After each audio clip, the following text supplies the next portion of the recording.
Pitstop met God is trots geborg deur Security Mekka in Potchefstroom.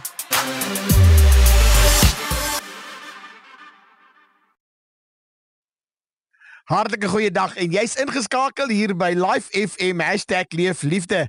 Die program waarna jy gaan luister is natuurlik Pitstop met God, saam met my, Dominee Willie Henning van die Agape gemeente in Potchefstroom. Die program se lese is, wat ek glo jy ken nou al, is natuurlik waar die tekkie die teer tref. Daar moet ek en jy Jesus uitleef. En dis my begeerte dat jy Jesus sal wees vir soveel mense daar buite, selfs in hierdie tyd, dat jy die voete, die hande, die oë, die glimlag, die ore, die skouers sal wees van Jesus in 'n wêreld wat so stikkend en gebroken is, en dat jy 'n verskil sal maak, en dat jou lewe sal tel vir die koninkryk van God. Mag dit so wees. Ek kom gesels met jou in hierdie laaste doodsnikke van 2025 oor 'n baie besonderse gedagte wat in hierdie jaar vir my baie vrae myself gevra het en baie ondersoek het in myself. Ek wil nou nie die woordjie gebruik soos retrospeksie nie, maar om te kan kyk, Here, waar was ek en waar is ek nou? Kan jy jouself evalueer en sê, Here, ek het geestelik gegroei of ek het gestagneer? Of kan dit wees dat ek selfs agteruit gegaan het in my geestelike lewe? Die gedagte wat ek met jou gaan deel is daar in Johannes 12 vers 24. Ja, en hy so bietjie hard, hy so bietjie reguit, maar jy het my leer ken in die jare, 'n bietjie reguit, bietjie hard, maar die liefde vir die Here, sodat jy nader kan leef aan hom, dat jy meer kan wees soos hy. Johannes 12:24, ek ken hier gedeelte baie goed, hy sê, voorwaar, ek sê vir julle, as die koringkorrel nie in die grond val en sterf nie, bly dit alleen. Ken jy daai gedeelte? Daai voorwaar sê vir jou is amper soos 'n eedswering, waar die Here Jesus self aan die woord is, en waar hy sê, luister, ek sê vir jou, as die koringkorrel nie in die grond val en sterf nie, bly dit alleen, maar, en hier is die wonder van daai gedeelte, maar as dit sterf, dra dit veel vrug. Nou wanneer jy lees van Johannes, dan wil ek jou sê, maak bietjie moeite met die evangelie van Johannes en ook sy briewe wat hy geskryf het. Want Johannes is geïnspireerd en hy skryf nie sommer net iets nie. Onthou nou, hy was ook daardie disipel wat gesê het, die geliefde disipel van die Here, né? Die een wat die naaste was aan die Here, die een wat altyd aangesê was om die vrae te vra, want hy het 'n ander verhouding gehad met die Here, bedoelende, dis asof hy makliker toegang gehad het tot die Here. Ek weet ook nie, kan dit wees dat uit die 12 was daar 'n wit broodjie, ek weet nie. Maar wanneer Johannes daaroor skryf, dan is dit, hy noem nie eers sy naam nie, hy vertel net hierdie disipel wat Jesus lief gehad het. En ek wil met jou gesels oor wat skryf hierdie disipel dan van Jesus Christus. Hierdie vers, voordat die Here hierdie vers kon beklink en vaslê in die woord van God, voorwaar, ek sê vir julle, as die koringkorrel nie in die grond val en sterf, bly dit alleen, maar as dit sterf, dra dit veel vrug. Was daar 'n paar dinge wat Jesus self beleef het, en ek wil met jou gesels, so ter inleiding van hierdie program daaroor, en die kan jy gaan lees in Johannes 8 verder, kan jy gaan lees, voordat hy hierdie vers gesê het, voorwaar, ek sê vir jou, as die koringkorrel nie sterf nie, hy moet val in die grond, en dan moet hy gaan sterf. Maar wat ons dan kry, ons kry die Here Jesus besig, voor dit afspeel, gebeur hierdie dinge, en ons kry hom daar besig in die tempel van Jerusalem. In die tempel van Jerusalem is hy besig om die volk te leer, en almal wat kom het geluister, en onder andere was daar ook die skrifgeleerdes en die fariseërs, wat net glad niks gehou het van wat Jesus die mense geleer het nie. Want, wat het Jesus gesê? Hy het gesê, luister, ek is die lig, onthou dit so goed, ek is die lig, hy is die lig, en dis wat die Here Jesus vir hulle sê, hy sê ek vir hulle, luister, jy fariseer, jy skrifgeleerde, jy's nog in duisternis, jy's nog in jou godsdienst vasgevang, menende dat, luister, wanneer mense na jou luister, dan sal hulle nooit die lig sien nie. So kom uit die duisternis, fariseer, skrifgeleerde, wat kan ons om vandag intleer?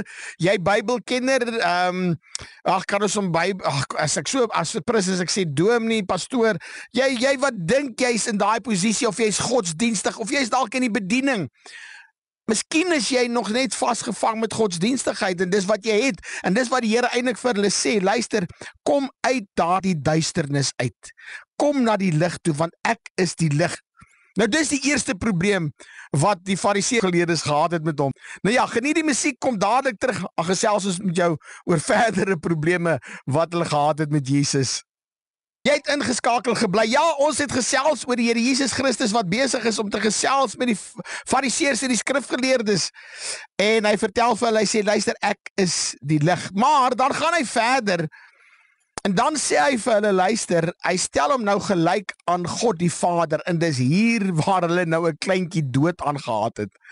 Nou ek wil jou sê, hulle was bitter kwaad, want wat sê die Here Jesus Christus? In Johannes 8:58 sê Jesus vir hulle hierdie woorde, hy sê, voorwaar, hy sê weer 'n keer, soos 'n eetswering, ek sê vir jou, maak erns nie meer, luister wat ek sê vir julle, voordat Abraham was, is ek.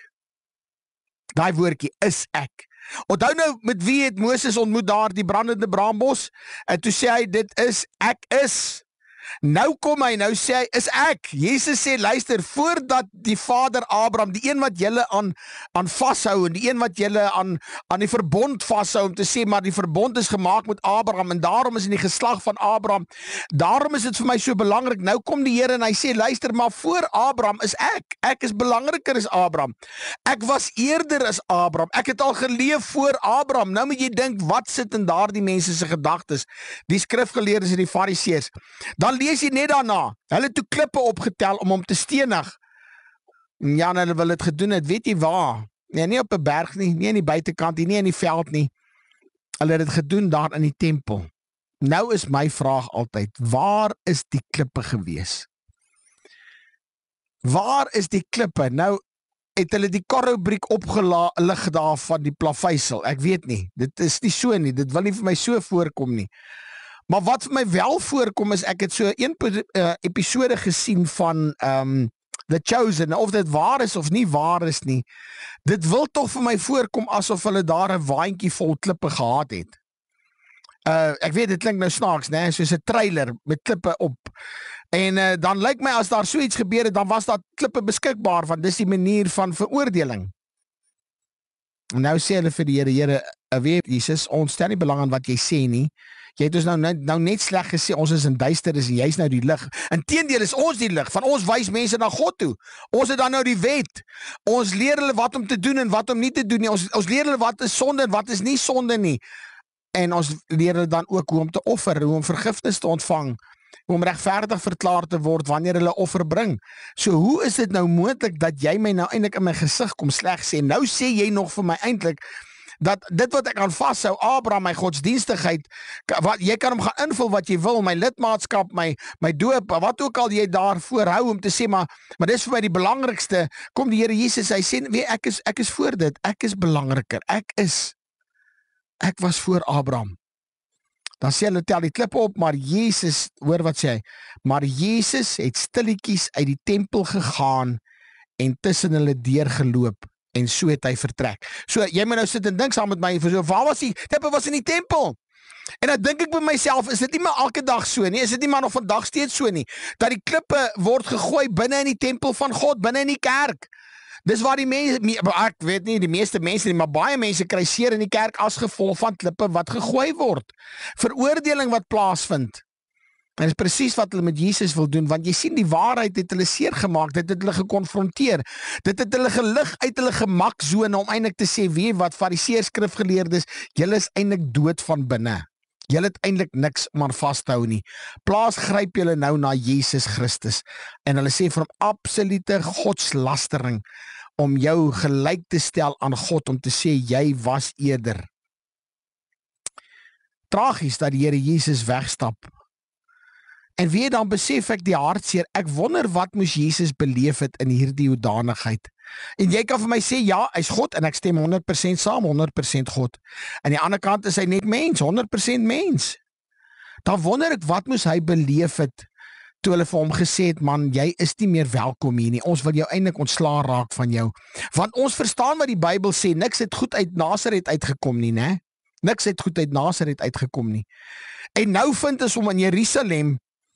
En dan luister ons wat Johannes sê. Johannes het daar in Johannes 1 vers 11 skryf hy ook al reeds hierdie. Hy het na sy eiendom gekom en sy eie mense het hom nie aangeneem nie. Kan jy dit dink? Nasaret, wat kan goed uit Nasaret uitkom? Hier is hy in Jerusalem, Johannes skryf het, sy eie mense vir hom nie gehad het nie, hy het hom nie gesien as die Messias nie. En weet wat doen die Here Jesus? Hy het stilletjies weggegaan. En kan ek jou sê, ek dink die Here Jesus het verstaan hierdie teenstand, hierdie verwerping, en hy het presies gedoen dit wat hulle van hom vra.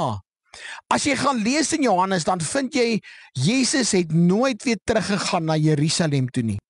Hy het hulle nooit weer ge-engage nie, hy het nooit weer met hulle geredekabel nie, hy het nooit meer met hulle gesels nie. Die Fariseërs en die skrifgeleerdes, daaroor en met hulle het hy stil geraak, en hy het ook nie weer teruggegaan om met hulle te redekabel verder om te gesels oor hierdie aangeleentheid nie, want wat? Jesus het die boodskap gekry. Ek is nie welkom nie. Ek wonder hoeveel keer het jy dalk dit ook met Jesus gedoen? Dalk het jy dit al met die Here gedoen, daar by geselligheid, dalk by 'n besigheid, dalk in jou alledaagse lewe, dalk in die huis, dalk selfs daar waar jy beweeg en te sê en geniet om te sê, maar weet wat, ek gaan my lewe nou geniet, ek gaan nou sport sê, ek gaan nou kuier ensovoorts, en Jesus is nie nou belangrik nie. Ek het al by besighede gesit en gesels, en sê hulle vir my, weet wat, is nou onvanpas om nou te praat oor die Here Jesus Christus. En dan dink ek myself, ja Here, ons maak ook maar met u so. Is u nou welkom nie? En ek wonder of die Here nie dalk die boodskap gekry het al in jou lewe, die kere wat jy hom weggewys het, weggestoot het, kere met jou optrede, jou sonde, om vir hom te sê, weet wat, Here, is u nou welkom nie? En ek wil nie nou die lig hê nie, ek wil nie nou die ontwaking hê nie, ek wil nie nou redding hê nie, Here, ek wil eers my lewe geniet van, is my so lekker. En dan vind ons die tweede ding wat die Here Jesus in daai tyd beleef het, alvorens hy daai teksvers gesê het van die koringkorrel wat in die grond moet val, kry ons direk na hierdie gedagtenis, vind ons nie net hierdie invegtinge met die skrifgeleerdes en die fariseërs nie, maar ons hoor en hy ontvang 'n gerug van sy neefie. Wat het gebeur met sy neefie? Nou natuurlik, as jy die geskiedenis kan onthou, Jesus se neefie is natuurlik die voorloper, Johannes die doper, die een wat gesê het, ek gaan om vir hom plek te maak, ek gaan voorbereiding maak, ek wil my pad gelyk maak, en hy wat na my kom is groter, en ek kan nie eers sy skoenenriempies losmaak nie, never mind dit aandra nie. So, hy hoor hier die boodskap van wat het gebeur met Johannes, en dan hoor hy, Herodes het vir Johannes die doper geonthoof. Natuurlik, jy ken die verhaal as gevolg van Salome wat vir hom gedans het, en dan sy vrou wat gesê het, luister, ek soek die kop van Johannes die doper op 'n skinkbord. En ek dink in daai tyd moes dit Jesus diep getref het, want net daarna, dan sê hy vir sy disippels, luister, ek gaan een kant toe, en is asof hy smart het, asof hy gegrief is, en hy wil na 'n eensame plek toe gaan om met sy Vader te gesels. En miskien wonder ek, die Bybel sê dit nie, maar my eie gedagte, wonder ek of die Here Jesus nie gedink het, onthou nou, ek glo hy het dit geweet, is wat gaan gebeur met Johannes. Is dit nie hier waar dit ook na sy hart toe kon kom om te sê, weet wat, daar is 'n liggaam vir my voorberei voor die grondlegging van die wêreld, en dis my uiteinde, 'n dood, 'n sterwe, 'n marteling, 'n kruisdood. Is dit wat Jesus dalk so smartlik gedra het? Maar die innige smarte, die jammerte van sy neefie, die gedagte dat die smarte wat die vreugde vir jou en vir my aanbring, was op hom, en dit gaan op hom wees. Ek wonder, is dit hoekom Jesus weggegaan het?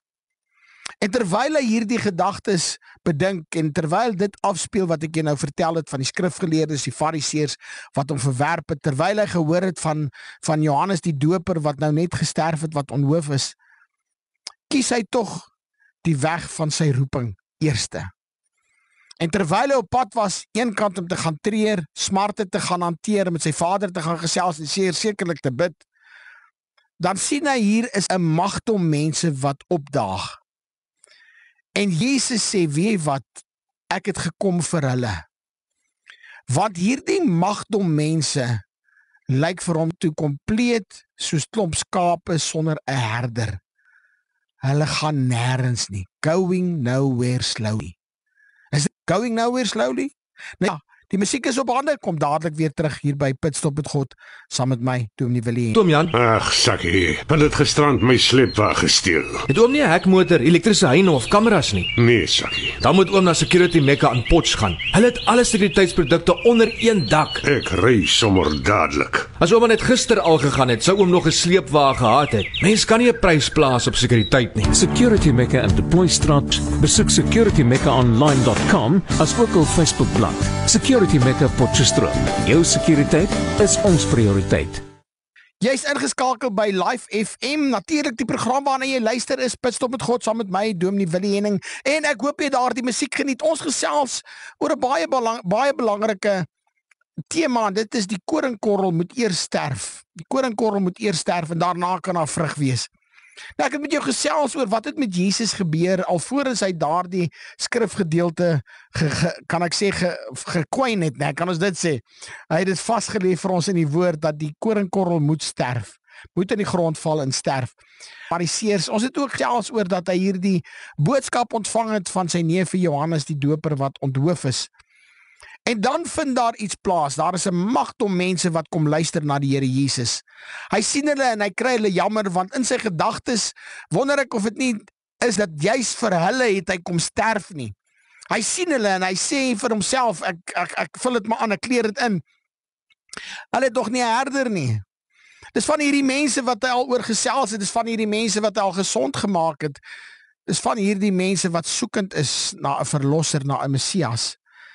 En in steede van om te dink van die smart en die pyn en dat hy hierdie afskeid en die gedagtenis aan sy neefie moet gaan uitpraat met sy pa in gebed, sien hy hierdie behoefte en weet wat, hy bly agter, want dit is die roeping uitgekom vir die wêreld wat verlore is. En terwyl hy kyk na hierdie skare, hulpeloos, elendig, verlore, sien hy tog 'n geleentheid om ook vir sy disippels 'n kosbare les te leer. En ek wonder of jy kan raai. Ja, jy kan sommer dadelik sê, ja, ek weet waaroor gaan hierdie skare. En soos die tyd aangegaan het, en hy het gesels met hierdie skare, 'n magdom mense wat daar bymekaar gekom het, kom die disippels naderhand en hulle sê vir hom, Here, dit raak 'n bietjie laat, hierdie mense raak 'n bietjie moeilik, hulle is nou honger. Ag, en ek weet, jy sê sommer vir my, ja, ek weet, hier is hy nou, die 5 brode en die 2 visse, luister. En die Here sien 'n geleentheid om vir hulle iets te leer oor gebrokenheid. Miskien is dit vandag waar ek met jou oor wil gesels. Ware gebrokenheid. En wat sê hy vir die disippels? Hy sê vir die disippels, luister, gee julle vir hulle. Nee, na my toe kom nie, julle het dan die brood van die lewe is hier by julle. Julle het hom al ontmoet, julle weet van beter, nou maar vertel vir die mense, gee julle vir die mense. En weet wat, ek wil jou sê, hierdie gebrokenheid om gebreek te word, het hulle nog nie eintlik verstaan nie. En is so wonderlik wat ek nou gaan deel in die volgende gedagtes om te sê, maar weet wat, het die Here verstaan. Hy het presies geweet dat hierdie mense het 'n hongerte. Hy het presies geweet dat is 'n verlate plek. Jy kan nou maar by jouself gaan dink, as ek nou daar by jou stop en sê, hoorie, hier is ewe skielik 5000 mense, jy moet nou 'n plan maak vir brood. Het jy al gedink, waar gaan koop jy brood vir 5000 mense? Waartoe ry jy? Kom, waartoe ry jy? Sasco toe, Albany. Gaan jy by 'n fabriek aan koop? Vir 5000 mense moet ek gou brood kry. Ek weet nie waar jy vis kry nie, miskien kan jy so hier en daar 'n plek gaan raak ry, en ek wil nou nie bemarking doen nie, maar jy kan gaan stop en sê, hey, Econo Foods, luister, gooi gou daar vir my 'n paar visies. Het jy al gedink net die logistiek daaraan, en die Here sien dit en hy bedink hierdie ding, en hy dink, nee, wag 'n bietjie, kom ek gesels met my disippels oor iets wat moet gebeur in hulle lewens, en ek kan nogal dink die disippels se verwardheid om te sê, maar wat ons vir hulle gee? Ons het nie genoeg geld nie. Het jy gedink hoe ver is die dorp? Hulle gaan dit nog eers maak en dan sterf hulle sekerlik al. En waar gaan ons so baie plekke kry wat vir ons kan brood gee? Maar wat die Here eintlik probeer het, en ek gaan met jou gesels, dalk hierdie laaste gedagtes van die program, was kom ek gaan gesels met jou oor daardie sekere fases van die koringkorrel. Die sekere fases van die koringkorrel, die pad van die koringkorrel. Wat het gebeur? Nou heel eerste wil ek vir jou sê, Wanneer ons lees daarvan, lees ons ook daarvan in die Ou Testament wat hy sê, en die koringkorrel, die saai het uitgegaan, en hy het met sy hand gesaai, die koring, en hy het met sy trane gesaai saam, terwyl hy hierdie koring saai. Nou eerste wil ek sit en dink aan die koringkorreltjie, ag, is so pragtig, is so lekker moes daar in die hand, en is dit nie so nie, as ons vir mekaar kan sê, ja, dis die beste plek, is daar in die hand van die Here, en die saaier saai, die saaier saai met 'n geween, want eendag sien hy uit na daardie oes. Miskien is jy ook daar, jy saai ook, jy saai goedheid, jy saai guns, jy saai barmhartigheid, en wat sien jy daarvoor? Het jy al iets gesien? Miskien nie, miskien saai jy iets anders, is doringsdissels, en is onkruid, en dit sal ook opkom. Maar daai koringkorreltjie wat in die hand is van die saaier, is oorgegee. Hy's afhanklik, hy's afwagtend. Wat gaan God met my doen in sy hand? En hier is die ding, jy moet gesaai word. En ek kan by myself dink, daai koringkorreltjie is daai saaier, daai hand so wil oopmaak en wil saai, en hy kyk af en hy sê, o, wag 'n bietjie, nee. Waar gaan jy my saai? Nee, in die grond. Nee, wag 'n bietjie. En hy kyk na hierdie voore en hy dink by homself, weet jy wat, hierdie landerye is al geploeg, en ek is 'n koringkorreltjie daar gaan val. Nee, ek is nie opgewas hiervoor, ek sien die kans daarvoor, Here, hou my nou maar net in die hand, dis tog waar die lekkerste is. Maar die Here sê, nee, jy moet in die grond val. Jy moet in die grond val, ek moet jou saai. En wie ongelukkig vind ek so baie kinders van die Here, dat wanneer die Here ons wil saai vir 'n bediening, dan sê ons vir die Here, Here, ek sien nie kans vir hierdie bediening nie. Here, ek wil bruikbaar wees, maar nie daar nie. Nee. Here, ek wil bruikbaar wees, maar dit moet 'n lekker werk wees. Here, ek wil bruikbaar wees, maar dit moet 'n plek wees van aansien, en mense moet van my hou, en ek wil die Here voorsê waar die saaier my wil saai. Miskien is jy daar en jy sê vir my, ja, maar dis definitief my werk. Hier sê nou Dominee, ek wil nie in hierdie werk wees nie. Nou, waar is ek? Hy het my gesaai hierso. En dalk is dit vir jou moeilik by jou werk. Dinge is druk.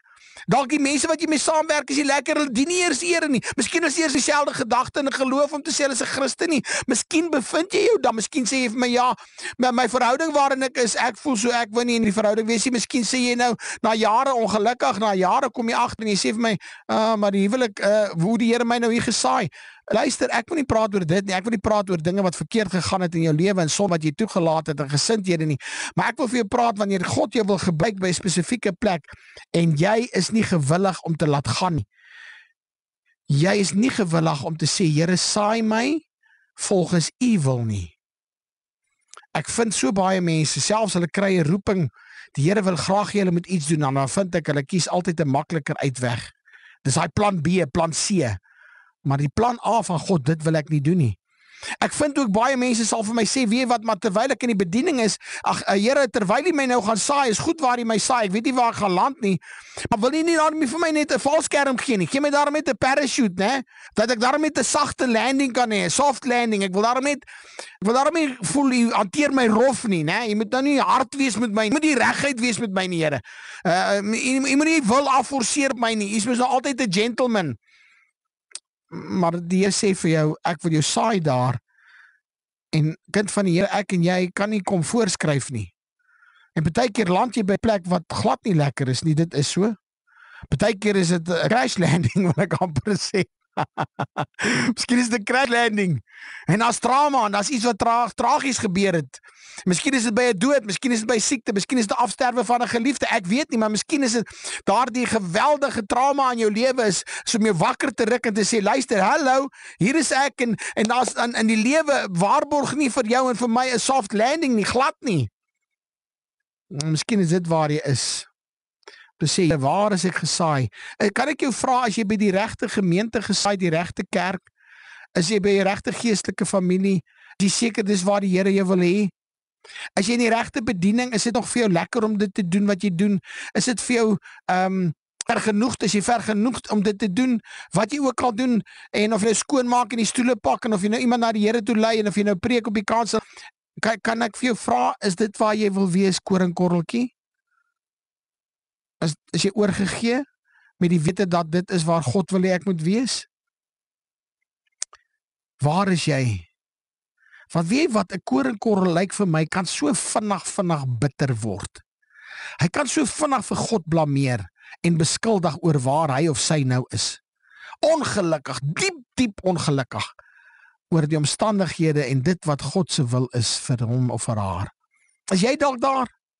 Nou, ek moet jou sê, ongelukkig, die tyd het ons ingehaal, maar ons sal verseker volgende week verder gesels oor as die koringkorrel nie in die grond val en sterf nie. Nou, ek moet jou groet van my kant af, Dominee Willie Henning van die Agapai Gemeente in Potchefstroom. Blessings. Pitstop met God is trots geborg deur Security Mekka in Potchefstroom.